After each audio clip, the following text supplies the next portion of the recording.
Amigos, sejam muito bem-vindos. Nós comemoramos hoje 163 anos do lançamento do Livro dos Espíritos. Nesta data, no ano de 1857, em Paris, na França, Allan Kardec publicava a primeira edição de O Livro dos Espíritos. Data auspiciosa, porque abria para a humanidade uma nova era. Nos colocava oficialmente na era do Espírito, nos dava um mapa para trilhar o caminho na direção desta nova era. E nesse sentido, a doutrina espírita é uma bênção que foi enviada para a humanidade. Nós nos lembramos que no Evangelho de São Lucas, capítulo 19, versículo 40, quando Jesus entrava em Jerusalém e os discípulos o aclamavam e gritavam eufóricos, os fariseus, irritados com aquela situação, pediram a Jesus: diga aos teus discípulos para se calarem. E ele respondeu: se eles se calarem, as pedras clamarão. Então note que Jesus, ele nunca perdeu a oportunidade de deixar uma lição, de deixar um sinal. E naquele momento ele estava indicando, as pedras, na verdade, são o símbolo dos túmulos na época de Jesus, como, aliás, ainda é em muitos lugares hoje. Quando ele diz que as pedras falarão, ele está dizendo que os mortos falarão. E o que acontece em 1850, 54, ali na década de 50, em Paris e na Europa toda, nos Estados Unidos igualmente, é que os espíritos começam a se comunicar como se houvesse uma invasão organizada. E Allan Kardec, então um professor ilustre em Paris, é convidado por amigos a participar dessas sessões em que se consultavam os espíritos através da tipologia, das pancadas, até nas mesas e tudo, e por outros meios, a pequena cesta, nós não vamos entrar nos detalhes, mas ele recebe de seus amigos um calhamaço de cadernos e com perguntas e respostas que haviam sido feitas aos espíritos, e ele se coloca então, ele assume o compromisso com a espiritualidade de organizar tudo isso, e ele vai muito além, Ele vai muito além, porque o Livro dos Espíritos é só o primeiro passo desta grande obra, do trabalho deste grande missionário do Senhor. Ele vai realizar um trabalho notável, um trabalho de organização, de escritura, de alinhar tudo isso como um corpo doutrinário muito coerente, muito bem estruturado. E nós vemos que a doutrina espírita tem, no sistema da codificação de Allan Kardec, uma estrutura, digamos, desidratada, Ele colocou ali as informações, não pôde desenvolvê-las por uma questão de tempo e de espaço, desenvolveu algumas de um modo mais abrangente, escreveu o primeiro tratado sobre mediunidade, nos traz com o Evangelho segundo o Espiritismo o resgate da moral cristã, enfim, com todos os seus trabalhos e publicações, ele vai nos colocar em face dessa nova era, a era do Espírito. Contudo, como Allan Kardec recebeu em vida ainda, ele recebeu essa pergunta, que o Espiritismo não trazia grandes novidades, Então sempre tem aqueles críticos, que depois que o trabalho está feito e todo estruturado e todo bonitinho, eles começam a procurar defeitos, porque, bom, é assim a humanidade, Ele responde a essas pessoas: não, o Espiritismo realmente não trouxe nada de novo. No entanto, nós temos que dizer, assim como ele disse, que o Espiritismo talvez traga algo de novo, sim. Vejamos, o conhecimento espírita que o Espiritismo apresenta é um conhecimento que ele já existia, esparso na humanidade.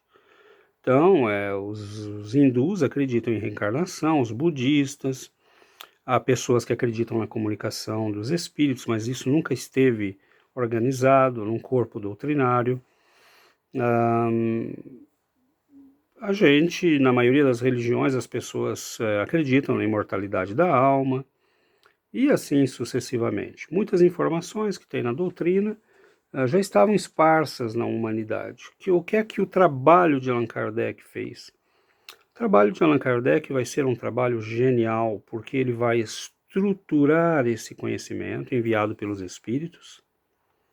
Ele vai dar a ele uma forma, um corpo doutrinário. Isso significa uma estrutura lógica e organizada, com os assuntos se conectando. E o mais importante, talvez aquilo que a doutrina espírita fez de mais significativo, ele vai alinhar todo esse conhecimento com a moral evangélica. Vocês poderiam me perguntar, mas por que isso é tão importante? Porque o conhecimento em si, meus amigos, ele é um conhecimento neutro. Você pode, por exemplo, fazer meditação e ser um sujeito perverso. Você vai aprender a usar a força do pensamento e ser um sujeito maquiavélico. Você pode ser alguém que desenvolve competências mediúnicas e trabalhar para as trevas. Então, nós notamos que o conhecimento espiritual que está esparso na humanidade hoje tem sido vendido como um produto, mas nós espíritas não temos esse direito. Porque nós espíritas temos uma doutrina cujo conhecimento e estrutura foi ela todinha alinhavada e costurada com a moral evangélica. Então você pode cantar mantras no yoga e ser um sujeito que não está preocupado com a sua evolução espiritual, mas só com o bem-estar que aquilo te produz. Não estou dizendo que é isso que todo mundo faz, notem bem. Você pode aprender sobre reencarnação e jamais mudar a sua vida.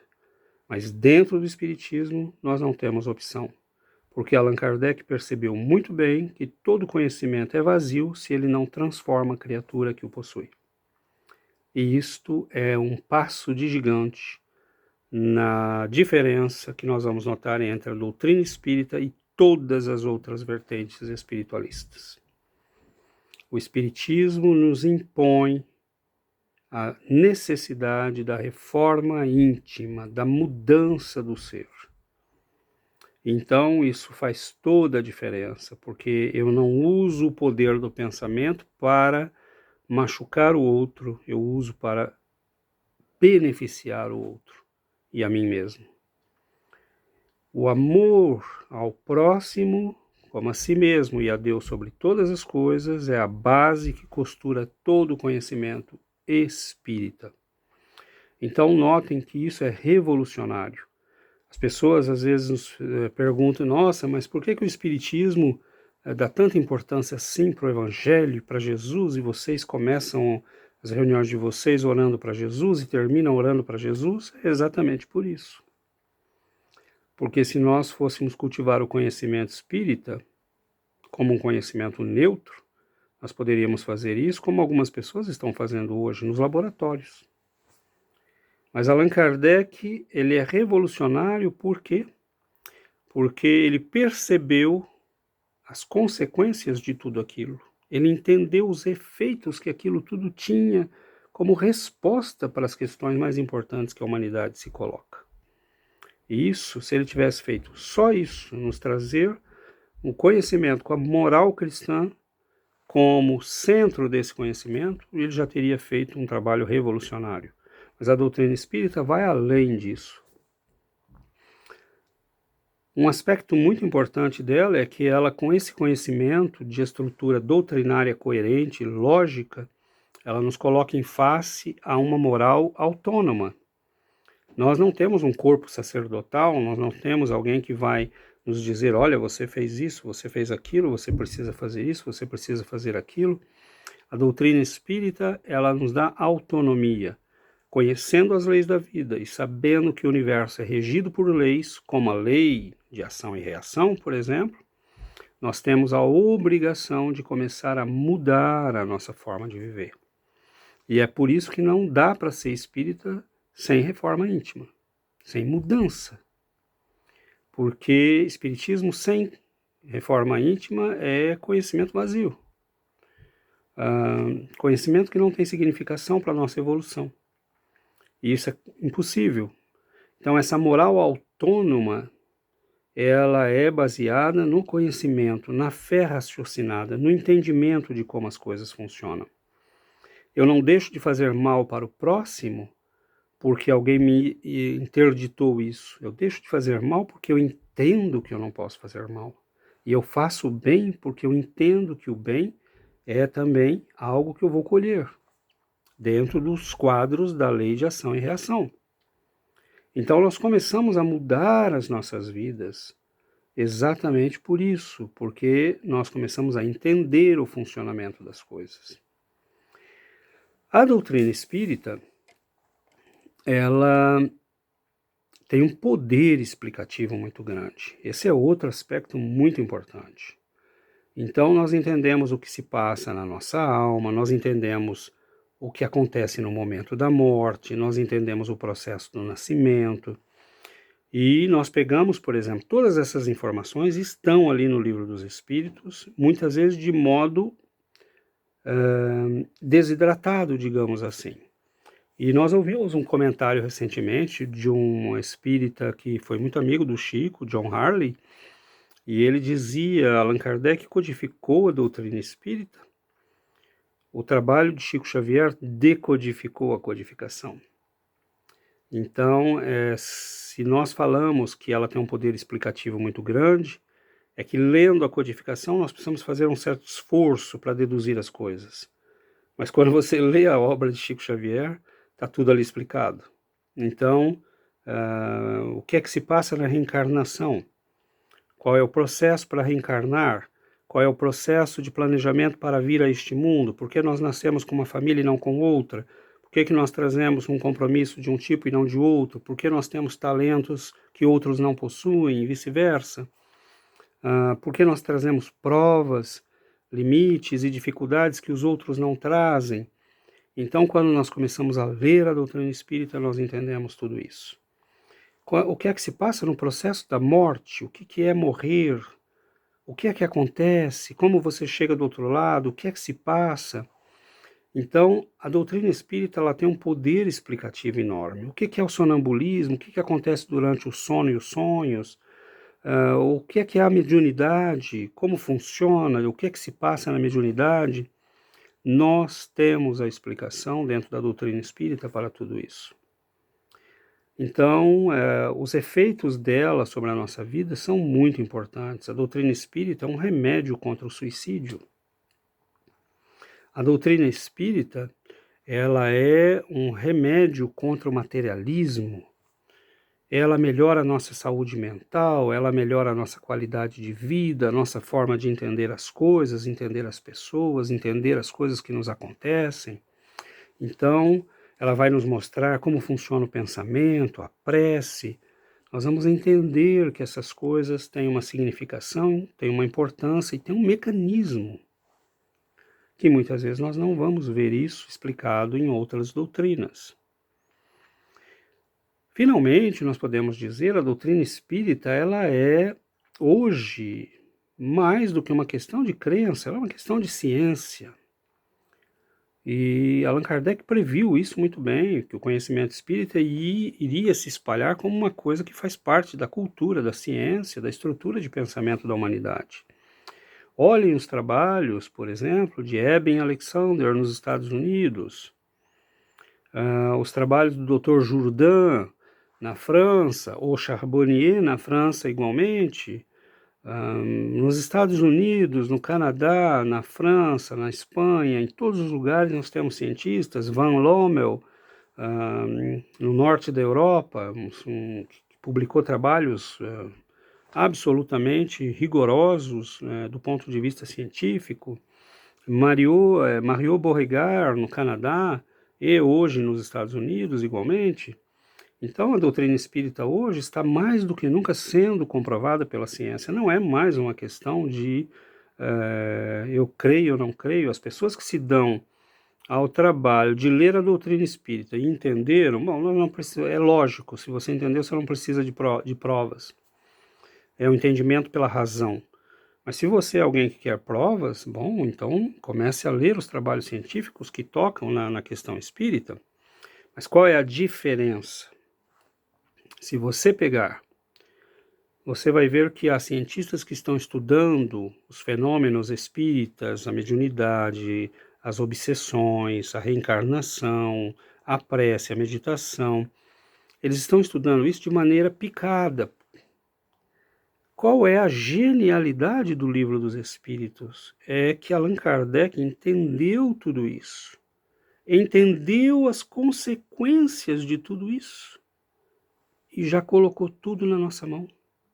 Os seus livros estão ali, não só o conhecimento da reencarnação, mas todas as consequências da reencarnação, o efeito que tem sobre nós esse conhecimento. Quais são os impactos que ele tem sobre nós? Quais são as consequências desse conhecimento? Então, é aí que está a genialidade de Allan Kardec. Um dia vai aparecer um grande cérebro e vai dizer, olha, todos esses trabalhos que estão sendo feitos na área espiritualista com a ciência, nós precisamos resumir isso tudo e criar uma lógica, né? Já foi criada, em 1857 ela foi publicada. O que nós estamos fazendo hoje é dando tempo para que a ciência, pelos seus métodos, pela sua estrutura conceitual, pelo seu rigor, caminhe na direção daquilo que nós já temos nas mãos desde 1857, com o Livro dos Espíritos. Então, notem que é maravilhoso isso, porque a genialidade desse homem foi não só de ter visto o conhecimento que todo mundo via, mas foi ter entendido como tudo isso ia mudar a nossa percepção, como isso ia mudar a nossa forma de ver e como isso, como ele diz na Lei do Progresso, no Livro dos Espíritos, como isso um dia ia se tornar um conhecimento comum da humanidade. E cada dia mais nós vemos isso. Filmes que retratam a vida espiritual, a questão da morte, né, a questão da ação e reação, filmes de séries que falam de espiritualidade, de mediunidade, de comunicação com os espíritos, que estão por tudo, por todos os lugares do planeta, lugares que às vezes nunca ouviram falar de espiritismo. Então, meus amigos, é um período maravilhoso esse que nós estamos vivendo. E o nosso débito em relação a esse trabalho fantástico de Allan Kardec, que nós nos lembremos hoje de fazermos as nossas preces, de dizermos o nosso muito obrigado a esse trabalhador do Cristo, a esse homem que nos colocou oficialmente na era do Espírito. Nós caminhamos a passos largos hoje, com todos os recursos que nós temos, para poder estabelecer essa era do Espírito, onde nós começaremos a olhar o ser humano como um ser integral, que não é só um corpo, mas é um corpo e uma alma. E se nós lermos as obras de Kardec e a Revista Espírita, nós veremos lá que ele anteviu, inclusive, os impactos que a doutrina teria para a medicina, para as moléstias espirituais, como nós vemos hoje, né? As síndromes disso, daquilo, do pânico, as depressões e tudo mais, os abençoados, os médicos que já têm o conhecimento espírita, porque eles estão 2, 3 passos à frente dos seus colegas. Então, façamos sim a nossa reverência a este grande trabalhador e sejamos gratos pela bênção que a doutrina espírita representa nas nossas vidas. Divulguemos a doutrina espírita e façamos a divulgação mais eficaz que existe, que é a transformação das nossas almas, transformação das nossas vidas, porque era isto que Allan Kardec entendia como centro, ponto realmente nevrálgico do conhecimento espírita. Se nós entendemos a doutrina, nós mudamos, nós nos transformamos, nós nos reformamos como criaturas. E nós damos nascimento àquilo que Paulo de Tarso chamava o homem novo. Façamos então, meus amigos, a nossa prece, a nossa reflexão e que nós possamos ser realmente gratos a este abençoado conhecimento que ilumina as nossas vidas, ilumina os nossos caminhos e abençoa as nossas vidas. Muito obrigado, um grande abraço a todos vocês e até o nosso próximo encontro.